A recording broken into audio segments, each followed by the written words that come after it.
네, 자, 문제집 가보겠습니다. 문제집 맨 앞으로 가보시면 14페이지죠? 자, 14페이지에 제1장 총칙입니다. 문제집 잘 나왔지요? 깔끔하게 정리도 잘 되어 있고, 이 정도 문제집 쓸 정도 되면, 대한민국에 많습니다. 자, 그래요. 자, 총칙 가겠습니다. 제1조 법제정의 목적입니다. 대표 유형인데요. 나와주면 감사 땡큐. 안 나와도 뭐 할 수 없고. 자, 목적입니다. 정전 없건요. 정전 없제. 자, 목적을 모두 고르세요. 기억에 업무 등에 관한 사항을 딱 정한대요. 맞죠? 정해서 전문가만 할 수 있다. 전문가가 할 때는 이렇게 해야 되고 위반 시에는 다 처벌된다. 딱 정합니다. 오케이. 공정성 제고 X죠. 이것의 전문성을 제고 높이는 겁니다. 자, 리얼의 중개를 건전하게 육성한다. X입니다. 개건유가 아니라 업건요. 그래서 미업의 중개업을 건전 육성하고요. 비업의 국민 경제에 이바지함을 목적을 합니다.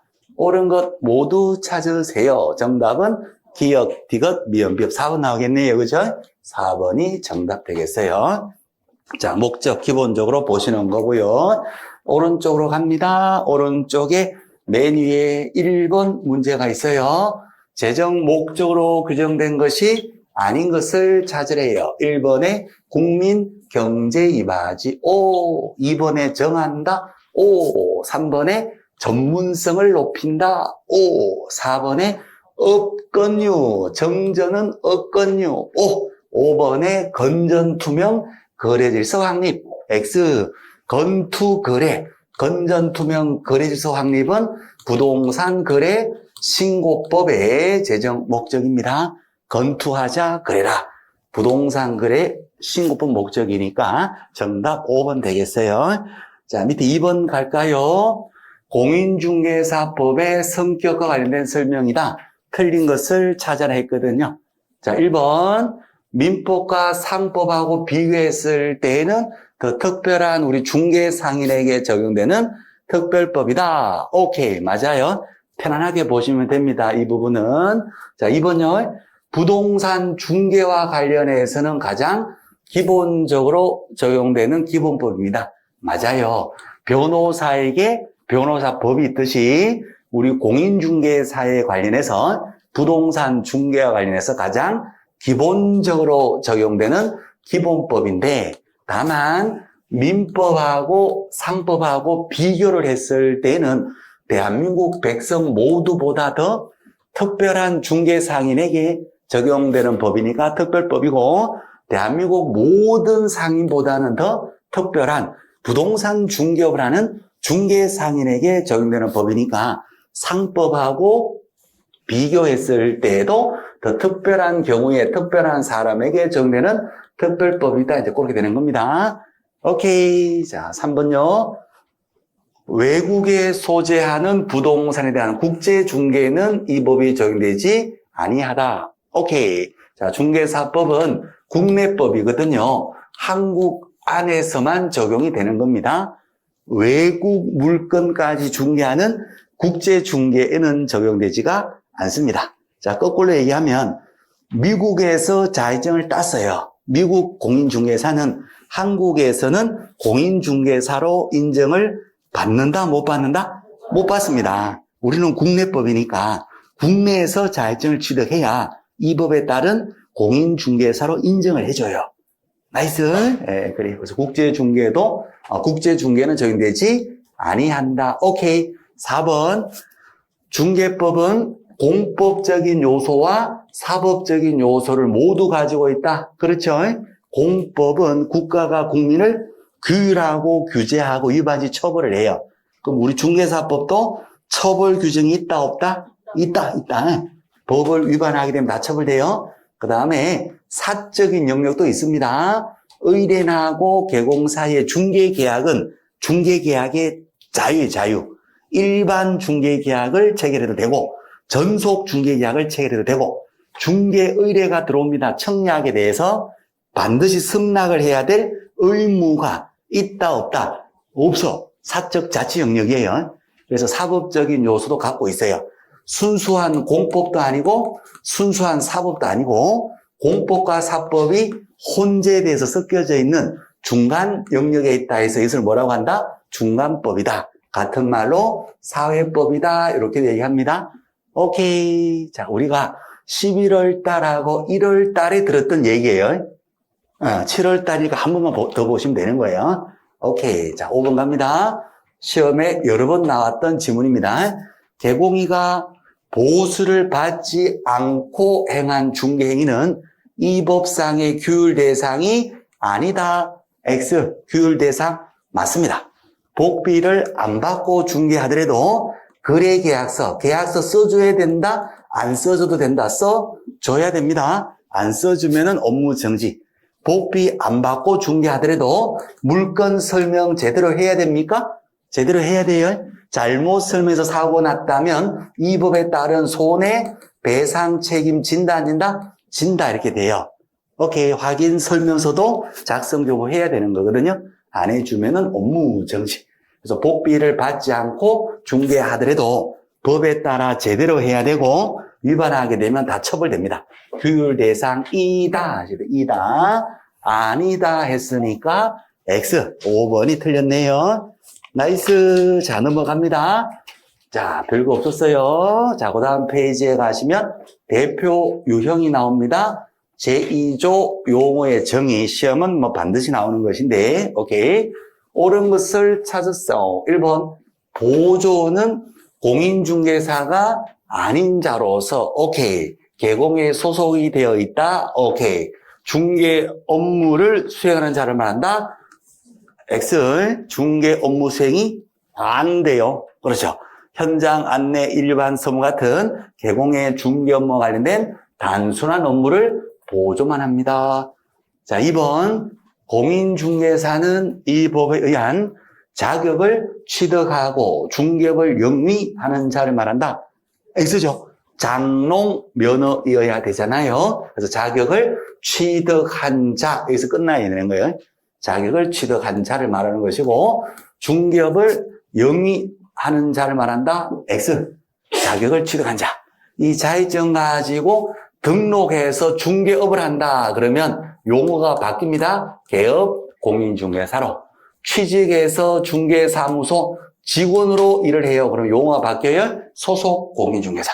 그래서 공인중개사는 장롱면허 그 자체니까 그냥 자격을 취득한 자를 말한다 해야 된다는 거. 오케이. 자, 3번요. 개업 공인중개사는 이 법에 의하여 사무소 개설 등록을 하여 현재 중개업을 영위하는 자를 말한다. OX. X죠. 등록을 한 자를 말한다. 오늘 일을 하지 않더라도 휴업 중이다 하더라도 등록한 것은 맞으니까 개업 공인중개사 맞는 거예요. 오늘 꼭 일을 해야 될 것을 개공의 요건으로 하지는 않는다는 거예요. 오케이. 그래서 등록을 한 자를 말한다 하셔야 되고 현재 영위하는 자를 말한다. X. 자, 4번 갑니다. 4번에 소속 공인중개사는 개공에 소속된 공인중개사로서 개공의 중개 업무와 관련된 현장 안내 및 단순 업무만을 보조한 자를 말한다. X죠. 소속된 자로서 중개 업무를 직접 수행하거나 개공에 어떤 업무를 보조한다? 중개 업무 보조. 계약서를 쓰거나 사장님 계약서 쓰는 것을 도와주는 자를 소속 공인중개사다 이렇게 얘기하는 거죠. 자, 그 다음에 5번 갑니다. 중개업 세 글자, 요건도 세 가지. 다른 사람의 의뢰에 의하여 일정한 보수를 받고 중개를 업으로 행하는 것을 말한다. 5번이 정답이 되겠어요. 정답은 5번 됩니다. 자, 혹시라도 이 문제 보시면서 느낌상으로 조금이라도 치사하다, 어머나 꼬리꼬리하다 이런 느낌이 조금이라도 드신다면 아직도 완벽하게 아직 이 바닥에 적응이 아직 안 되신 거예요. 그렇잖아요. 그러니까 1월달, 3월달까지는 치사하다. 충분히 그런 말이 나올 수가 있었는데 5, 6월달 지나 지금 7월달에는 이게 치사하다 그러면 안 되는 거예요. 치사하다 그러면 아직도 이 바닥에 적응이 아직 안 된 거예요. 그죠? 오케이. 그래서 용어 정의는 시험에 반드시 나오면 내용이 쉽단 말이에요. 쉬운 내용은 그냥 절대로 안 줘요. 말을 계속 꼰단 말이에요. 꼬는 것을 푸는 연습을 계속 하셔야 돼요. 오케이. 그래서 정답은 몇 번이다? 5번 정답이다. 됐죠? 자, 오른쪽으로 갑니다. 3번으로 갈게요. 용어인데요. 틀린 것을 찾았어요. 1번. 거래 당사자의 중개대상물 제3조 중개대상물 부동산에 대하여 교환 계약이 성립되도록 알선하는 행위도 중개에 해당한다. 오, 제3조 중개대상물에 대해서 매매 교환 임대차 그 밖의 권리의 득실 변경에 관한 행위를 알선하는 것을 말한다. 중개는. 그래서 알선이 됐으니까 중개에 해당이 된다. 오케이. 2번. 개업 공인중개사란 이 공인중개사법에 의해서 사무소 개설 등록을 한 자를 말한다. 오케이. 등록한 자. 나이스. 등록한 공인중개사만을 말한다. X 그냥 등록한 자. 등록하여 현재 중개업을 영위하는 자를 말한다. X 그냥 등록을 한 자. 오케이. 자, 3번 갑니다. 보존이란 공인중개사가 아닌 자로서 개공에 소속이 되었다. 오케이, 좋아요. 개공의 중개 업무를 보조한 자를 말한다. X죠, 그죠? 현장 안내, 일반 서무 등 단순한 업무를 보조하는 자. 오케이. 그래서 중개 업무 보조 X. 자, 4번. 소속 공인중개사에는 개공인 법인의 사원 또는 임원, 경영진이죠? 경영진으로서 공인중개사인 자를 포함한다. 오케이. 상무, 전무, 경영진도요. 자격증 가지고 있으면 소공에 포함이 됩니다. 오케이. 맞는 말이에요. 자, 5번요. 자격을 취득했는데 등록을 하지 않았대요. 개업 공인중개사는 아니다. 맞나요? 맞죠? 오케이. 등록을 해야지 개업 공인중개사가 되는데 등록을 안 했으니까 개공인은 아닌 겁니다. 자, 다만 자격증을 취득했으니까 뭐는 된다? 그냥 공인중개사 장롱 면허에 해당이 되고요. 등록을 안 했다면 개공인은 아니다. 맞는 말이 됩니다. 자, 그럼 틀린 걸 찾으세요. 몇 번이 틀렸다? 3번이 틀렸어요. 그렇죠. 별거 아닌 거. 별거 아닌데 시험 나오면 영이 맑으신 분들은 또 한두 번 틀려주거든요. 그래서 출제위원이 재밌으니까 계속 출제를 해요. 밑에 가면 박스 처리되어 있죠. 정리가 되어 있는데 해설에. 이 해설이 굉장히 잘 되어 있습니다. 이 책이요. 그래서 혹시라도 나 요약집 보기가 지겹다 그러면 여기에 나와 있는 우측 하단에 박스에서 정리가 테마별로, 그렇죠? 다 정리가 다 돼 있어요. 그래서 요약집에 박스 가지고 빠른 속도로 정리해도 상당히 효과적입니다. 예, 정리 잘 돼 있어요. 누가 쓴지는 모르겠지만 책이 굉장히 좋아요. 자, 그 다음 페이지로 갑니다. 뭐 버릴 문제가 없어요. 다 보셔도 돼요. 마음 푹 놓고 보셔야 돼요. 어떤 문제집은요, 그죠? 구색 맞추기 출판사에서 요구하는 게 있거든요. 몇 페이지 이상 만들어라. 책 팔아 먹어야 되니까 해가지고 시험에도 안 나오는 문제를 내라 하기도 해요. 그런 문제집은요, 그죠? 거기에서 문제를 풀 거를 딱 정해줘요. 강사분이. 1번 보시고 3번, 5번, 7번, 8번 보세요 하고 미리 알려주는 경우가 있어요. 근데 그런 것들은 이제 문제집이 있잖아요. 그냥 구색 맞추기 문제도 막 들어와 있어요. 근데 이 문제는요, 예습하고 싶어요? 몇 번 봐야 됩니까? 미리 좀 알려주세요. 다 보시면 돼요, 그냥. 시험하고 관계되는 것만 문제가 돼 있어요, 이게. 그러니까 이건 뭐 선택할 필요 없이 마음 푹 놓고 보시면 됩니다. 오케이, 됐어요. 자, 4번 문제 갑니다. 4번에요. 틀린 것을 찾으래요. 1번에요. 금전 소비대차 알선에 부수하여 이루어진 저당권 설정 계약이더라도 중개 대상이 된다. 오, 그렇죠. 자, 금전 소비대차, 돈 빌리는 거, 그거 자체는 사채업이나 대부업 쪽으로 가는데, 거기에 부수해서 뭐가 설정이 됩니다. 플러스 저당권이 설정돼요. 저당권은 부동산에 관한 담보 물건이거든요. 그죠? 그러니까 저거에다가 플러스 부수해서 부동산 담보 물건이라는 것이 설정이 되면 그때는 부동산 전문가만 할 수가 있게 되는 겁니다. 만약에 금전 소비자 이거 하나만 나왔을 때는 부동산 중개 대상이 된다. OX. 그건 X예요. 돈 빌리는 것 자체는 금전, 돈 빌리는 것 자체는 부동산하고 관계가 없어요. 그래서 그쪽은 사채업이나 대부업의 대상이 되죠. 근데 돈 빌리는 게 부수해서 뭐가 설정되느냐? 부동산, 아파트가 담보로 설정이 돼요. 그러면 그때는 부동산이 따라서 설정될 때는, 그죠? 누구만 할 수 있다? 부동산 전문가만 할 수가 있게 됩니다. 오케이, 나이스. 됐어요. 자, 이번에요. 환매권의 행사뿐만 아니라 환매권의 이전 시에도 중개는 개입되지 못한다. OX, X. 2번이 틀렸습니다.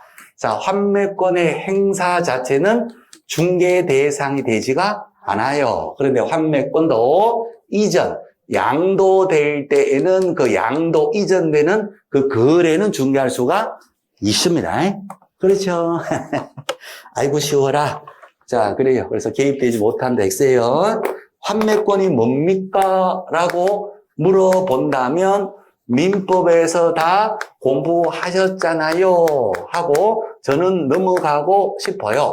그런데 넘어가고 싶어도 못 넘어가는 이유가 2차만 공부하십니다 하면 1차 민법이 기억이 잘 안 날 수가 있어요. 그래서 2차만 하시는 분들을 위해서라도 조금만 말씀을 드려볼게요. 환매권의 행사 자체는 중개 대상이 안 됩니다.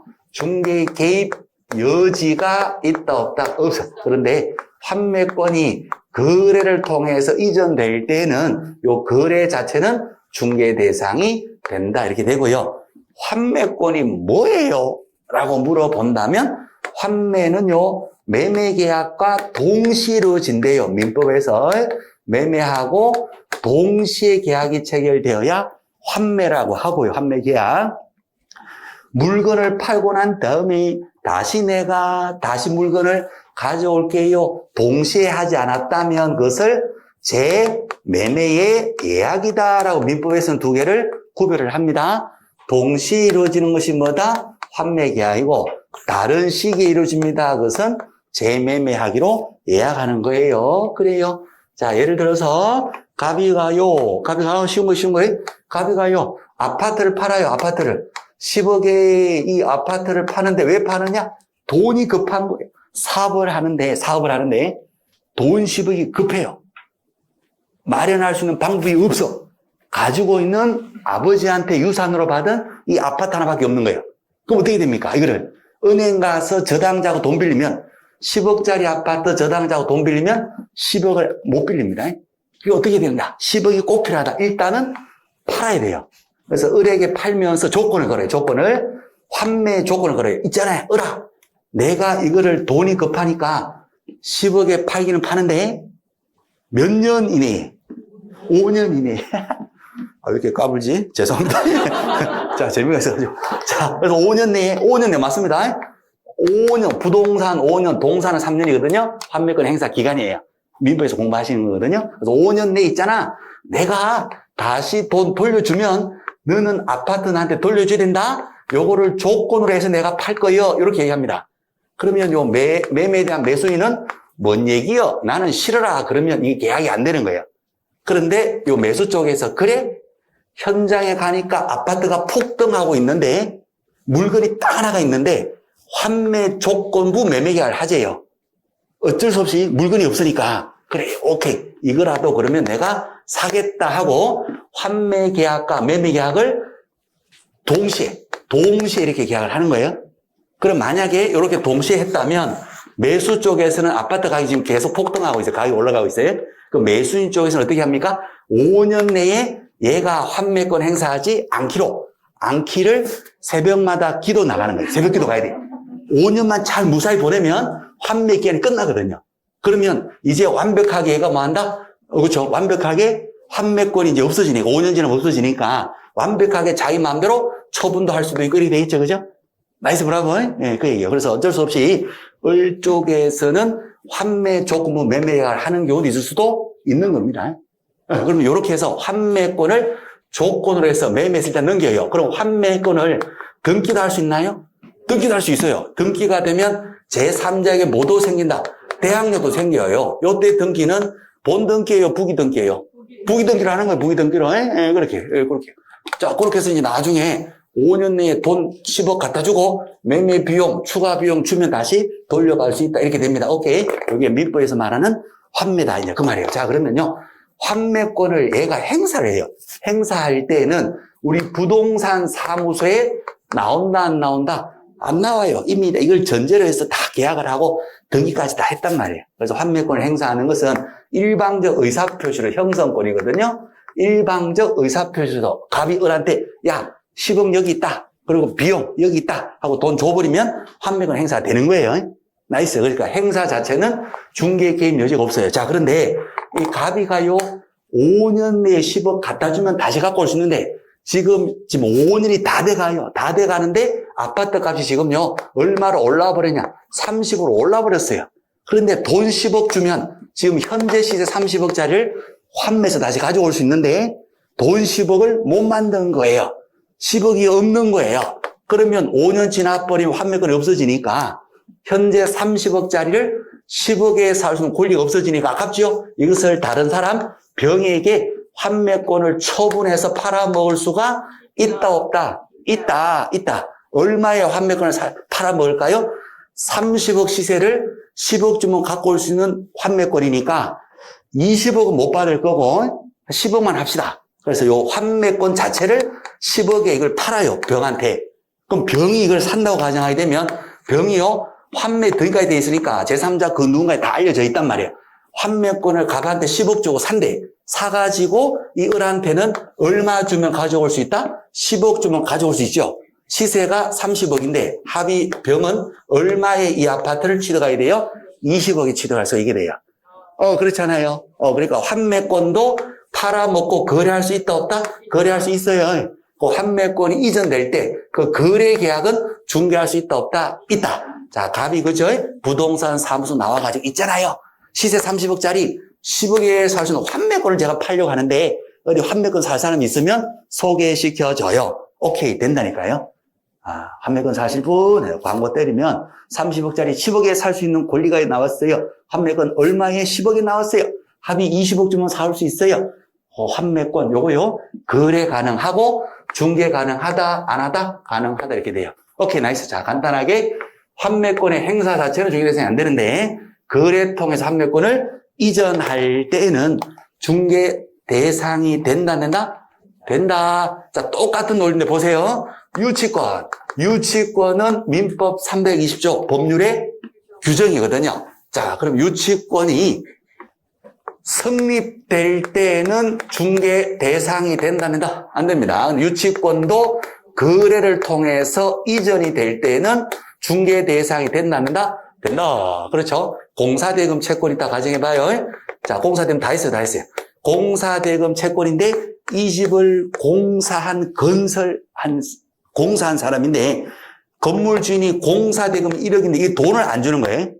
공사를 올수리하고 막 이렇게 대수선 했나 봐요. 어쨌든 1억의 공사대금 채권인데 이 채권을 안 주니까 변제기가 지나고 불법 점유 아니라면 유치권이 성립이 된다 안 된다? 성립이 되죠. 민법 30 따라서 이미 성립된 유치권은 중개에서 된다 안 돼. 자, 그래서 유치권 행사하고 있어요. 배 깔고 누워 있어요. 공사 끝났지만 배 깔고 누워 있으면 얼마 받는다? 1억 받는다. 그럼 1억이라는 이 채권은 이 담보가 있는 채권이다. 담보가 없는 채권이다. 담보가 있는 채권이니까 유담보 채권이에요. 그죠?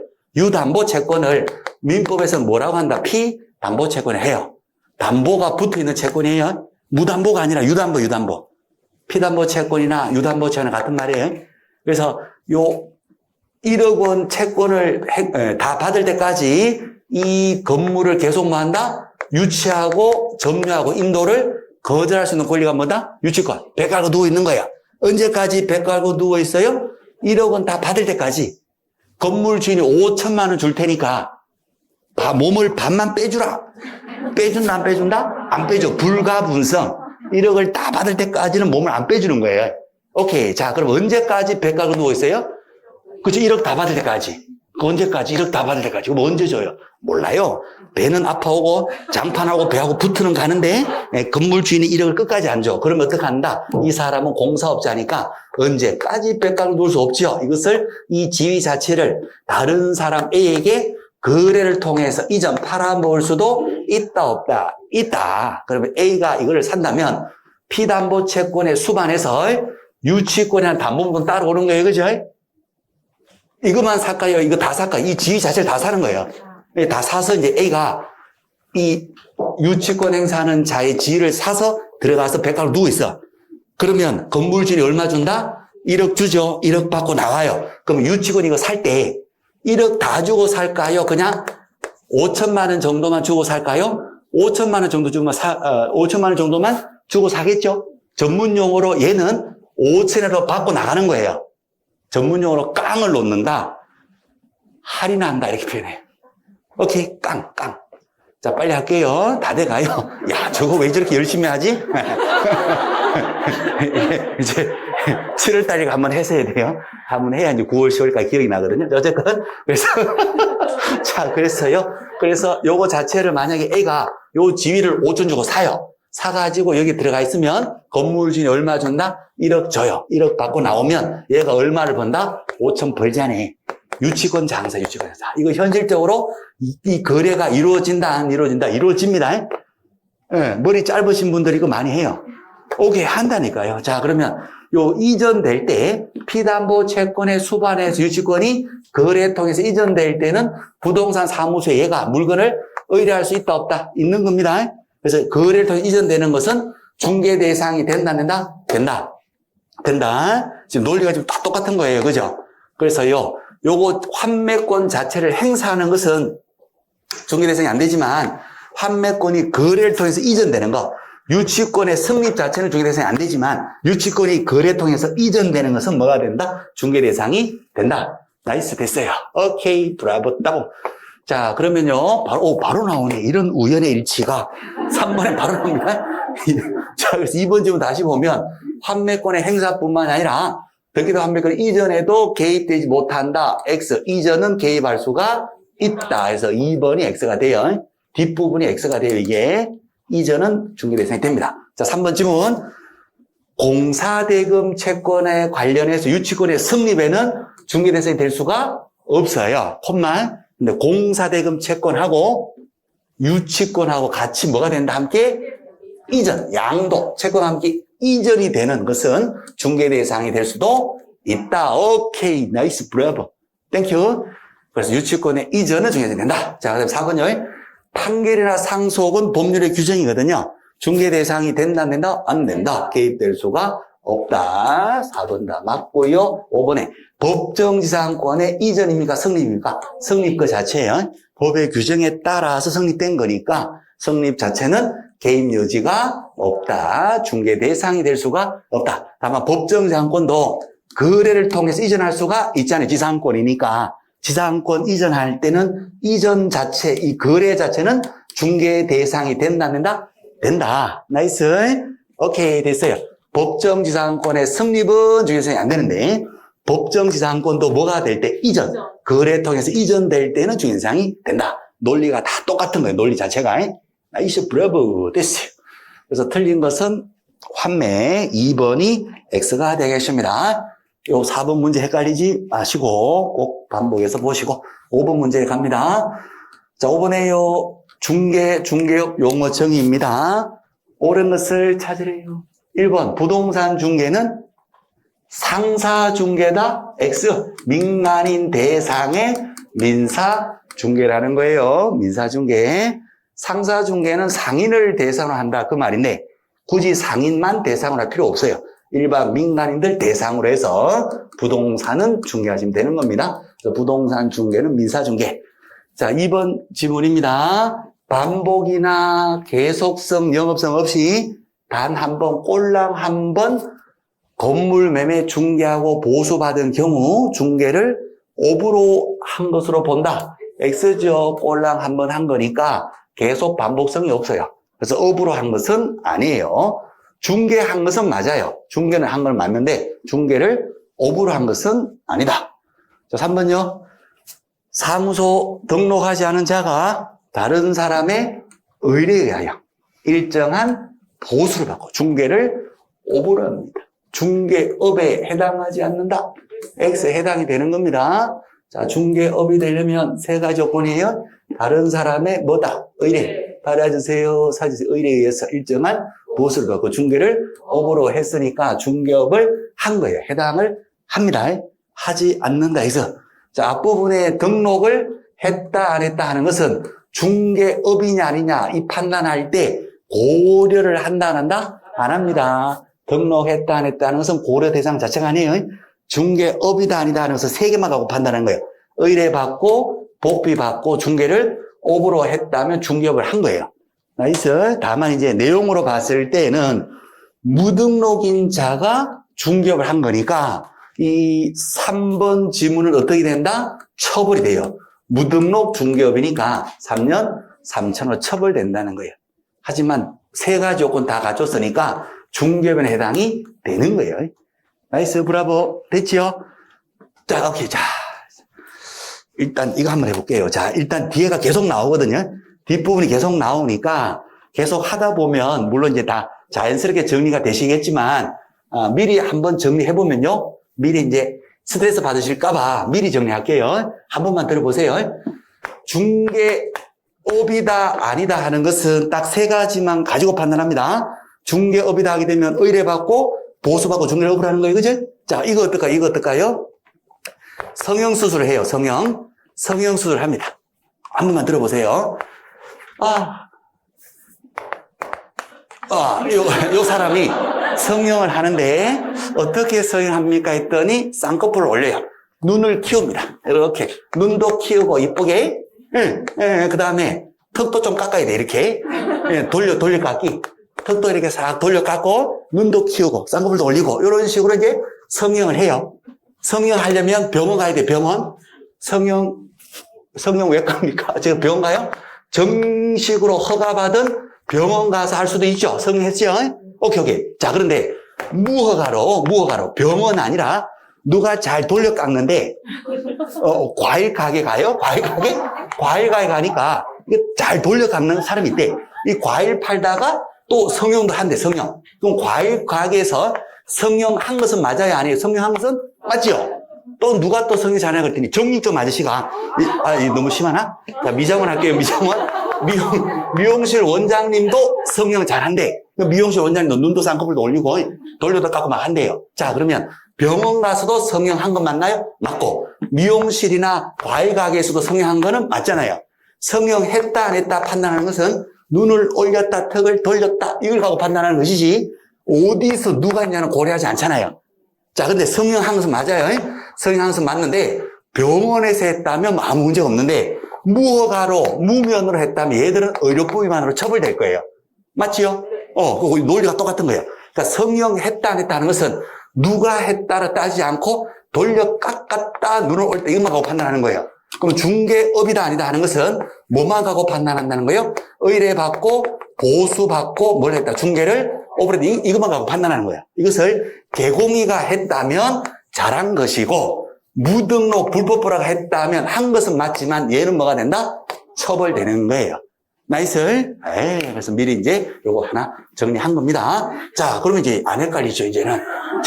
자, 보시죠. 자, 그 속으로 원래 안 헷갈렸다, 이 자식아. 이렇게 생각했지만, 자, 자꾸 이제, 국어가 헷갈린단 말이에요. 자, 어쨌건, 무등록이자, 무등록이구나. 자, 그 다음에, 의뢰받고, 보수받고, 중개를 오보를 했으니까 중개업에 해당을 한 거예요, 한 거. 중개업 한 거는 맞아요. 해당하지 않는다? X가 돼, X. 자, 그 다음에 4번 갑니다.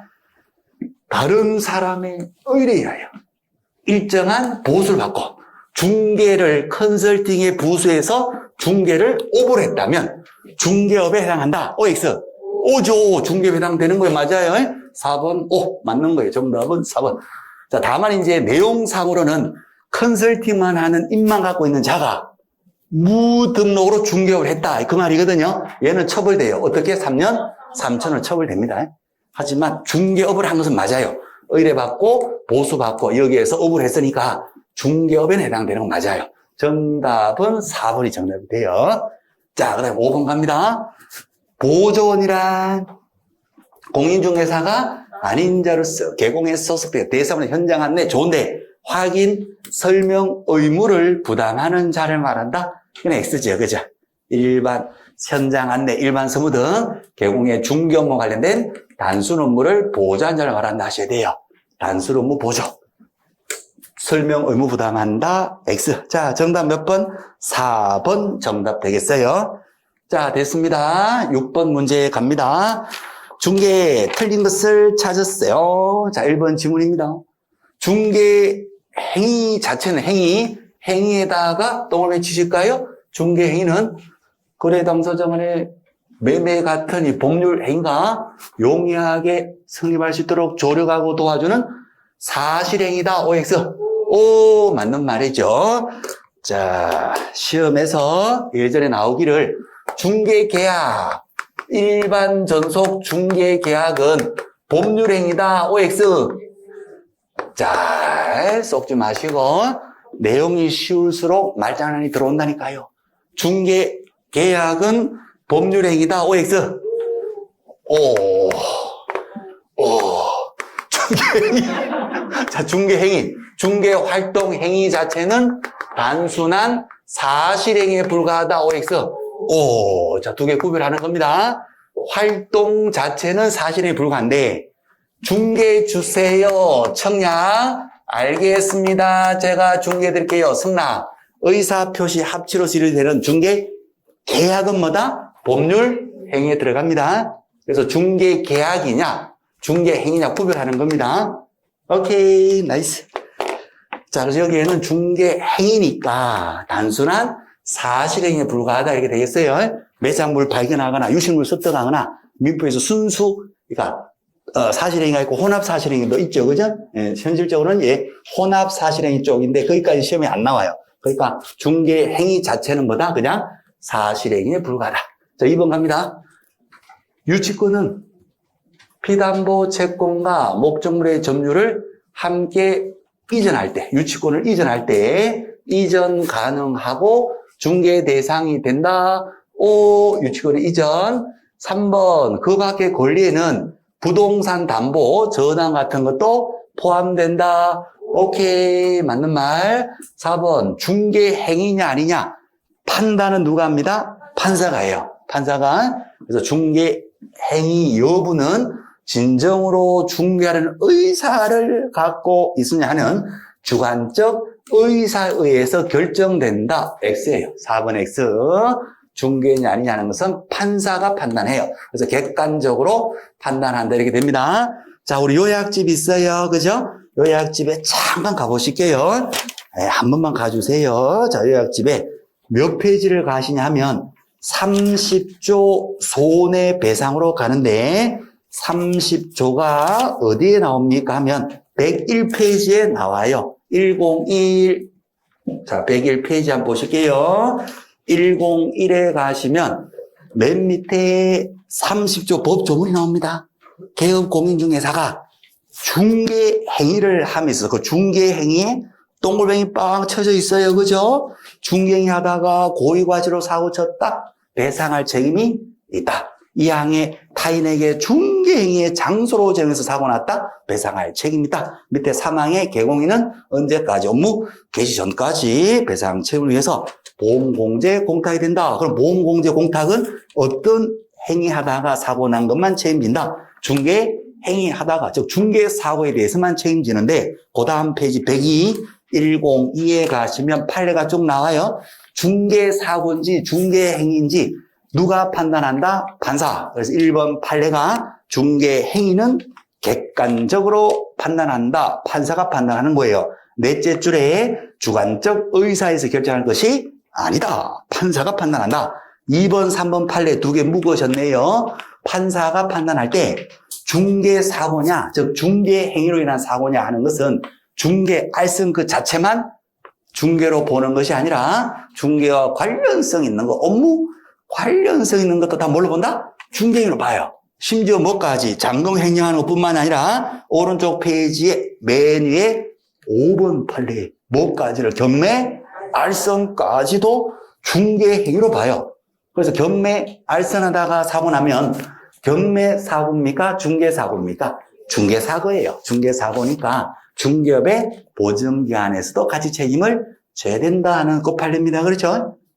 그래서 30조의 중개 행위로 인한 사고, 중개 행위냐 아니냐 이 내용은 30조에서 물어볼 문제고 여기에는 이제 2조 용어 정의에서는 중개는 알선이다. 여기에서 물어보고 그거는 그쪽에서 물어봐야 되는 내용을 요즘 대학교 교수들은 자꾸 이걸 섞어서 물어봐요. 그러니까 30조 내용이 여기에 2조 용어 정의할 때 30조 내용이 같이 막 묶어서 막 나와요, 시험에. 나이스 브라보. 자, 됐어요. 그럼 다시 갈게요.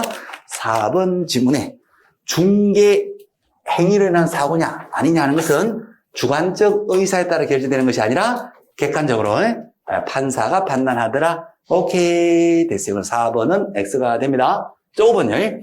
중개 행위는 쌍방으로부터 의뢰받아서 중개하는 경우뿐만 아니라 한쪽만 의뢰받아서 중개하는 경우도 포함된다. 오케이. 맞죠? 한쪽 의뢰받아서 공동 중개하다가 사고 나도 중개 사고 맞아요. 또 보증기관에서도 같이 책임을 진다, 안 진다, 책임을 진다. 그런 의미가 되겠어요. 그래서 틀린 것은 4번 X. 아이고, 쉬워라. 자, 넘어갑니다. 이제 그 다음 페이지 7번입니다. 다 했어요, 이제. 자, 여기에서 이제 개념 문제 다 정확하게 다 잡았습니다. 자, 7번 볼게요. 틀린 것을 찾았어요. 1번, 보수를 받지 않았더라도 다른 사람의 의뢰에 의하여 계속적으로 아파트 매매를 할 수 없는 중개업에 해당한다. X. 중개업이 되려면 일정한 보수를 받아야 돼요. 받지 않았다면 중개업을 한 것은 아니다는 아니다. 그래서 1번이 X. 자, 2번.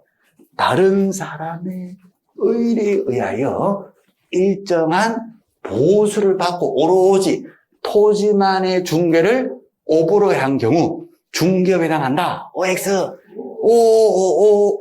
중개업 한 것은 맞습니다. 그렇죠? 세 가지 요건이 다 들어왔으니까 성형한 것은 맞아요. 그죠? 성형하는데 왼쪽 눈만 해도 됩니까? 되잖아요. 왼쪽 눈만 해도 돼. 그렇잖아요? 이거는 자기 자유의 끝에는 인내가 있거든요. 인내 끝에는 자유가 있고, 인내, 싫어, 이르네, 싫어, 이르네, 싫어. 자, 뭔 얘기래? 자, 그래서 토지만을 중개하든, 건물만을 중개하든, 의뢰받고, 돈 받고, 직업적으로 업으로 했다면 뭐다? 중개업을 한 겁니다. 나이스. 그래서 2번 O가 되고요. 자, 3번입니다. 3번하고 4번 두 개 묶어보실래요? 3, 4 묶어보시면 마지막 개념이에요. 자, 3번은 주택 상가의 분양을 대행한 거예요. 중개업으로 볼 수는 없다. 맞나요? 네. 맞습니다. 중개업이 되려면 의뢰받고 보수받고 중개를 업을 해야 되는데 요거는 지금 중개업이 아니라 뭐다? 분양 대행한 거예요. 자, 이쪽입니다. 다 했어요. 진짜 다 했어요. 자, 여기에서 봐봐요.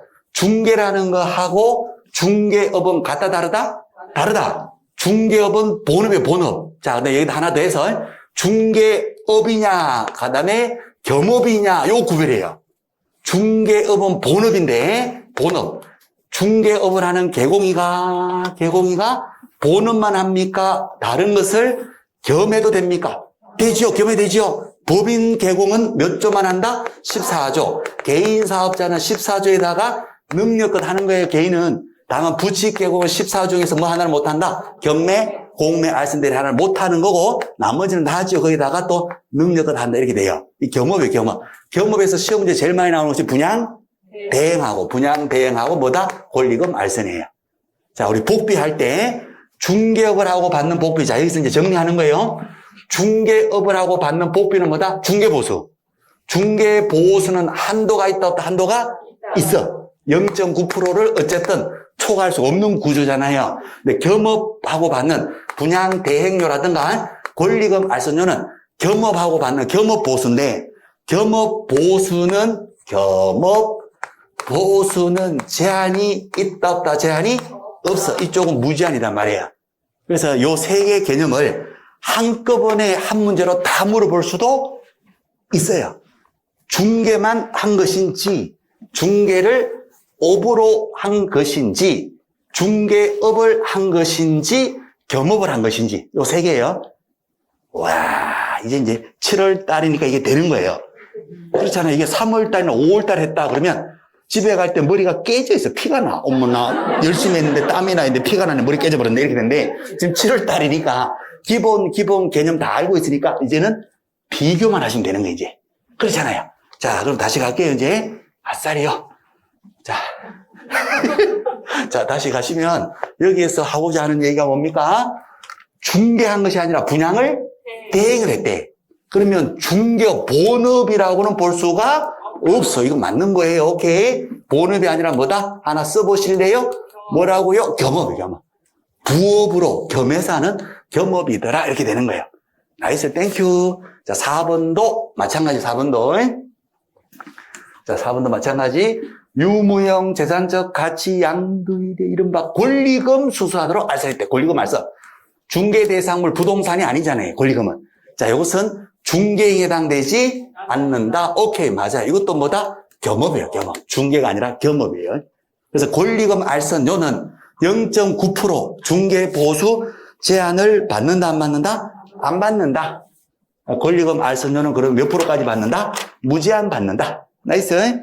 됐어요. 자, 5번입니다. 개공행위가 손배 책임을 발생하는 중개 행위에 해당하는지 사고 났을 때 이거는 30조 얘기예요. 중개 행위에 해당하는지는 누가 판단한다? 판사가 객관적으로 부어서 사회 통념상 중개를 위한 행위라고 인에 따라서 판단을 해야 된다. 오케이, 맞는 말이 되겠어요. 틀린 것은 1번 X. 7번 문제 꼭 보시는 겁니다. 꼭 보셔야 돼요. 자, 밑에 8번 갑니다. 문제 아주 좋아요. 그죠? 8번 갑니다. 옳은 것을 쳤어요. 1번. 사무소 등록을 하지 않고 부동산 거래를 중개를 했는데 단지 보수받을 약속하거나 요구하는데 그쳐버렸대.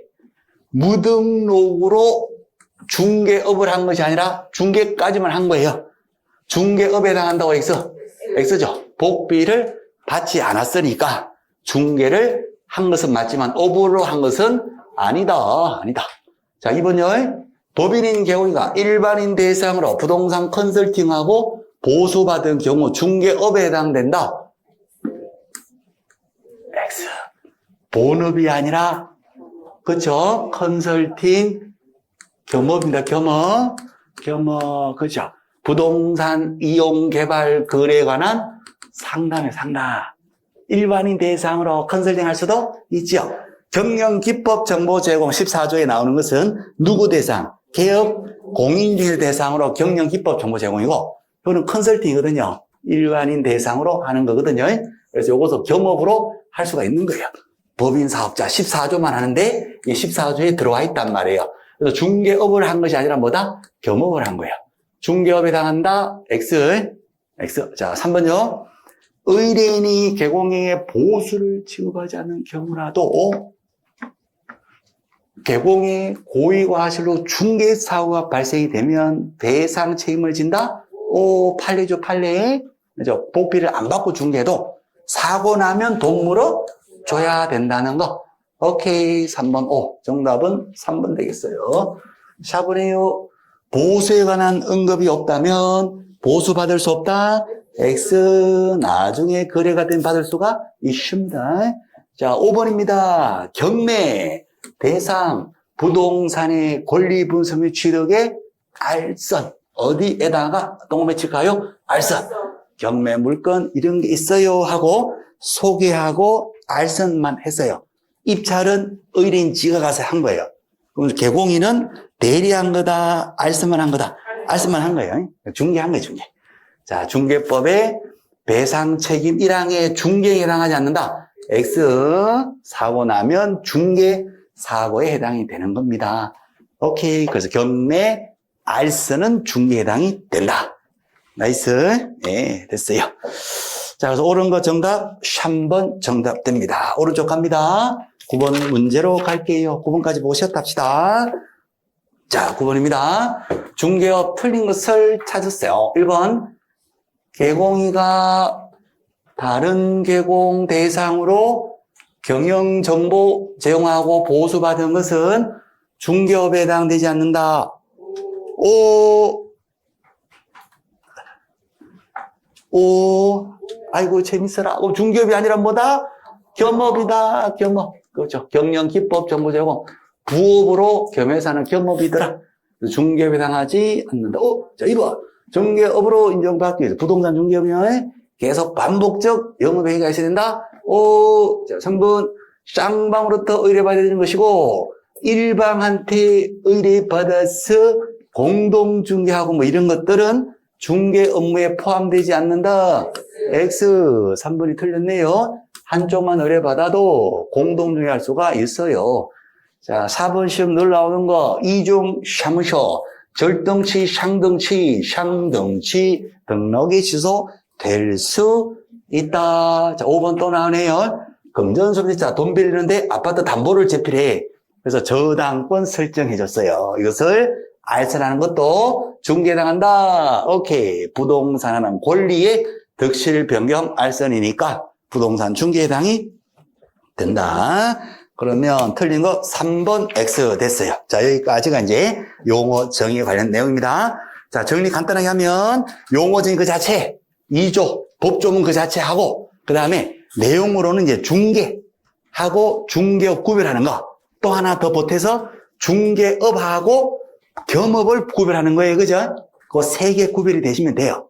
중개 행위 자체는 단순한 알선 행위인데, 이건 사실에 불과한 거고, 그 중개를 의뢰받고, 보수받고, 직업적 계속 반복을 하게 되면 뭐가 된다? 중개업이 되고, 중개업과 별도로 개공이가 부업으로 겸업도 할 수도 있다는 거예요. 분양대행, 권리금 알선, 이런 건 다 뭐다? 경영 컨설팅, 이건 다 뭐다? 겸업이에요. 그래서 요 세 가지 개념 구별하시고, 중개하고 중개업을 구별하는 것은 뭐 때문에 구별한다? 무등록 중개까지는 허용이 되는데, 무등록 중개업은 처벌이 된다는 거예요.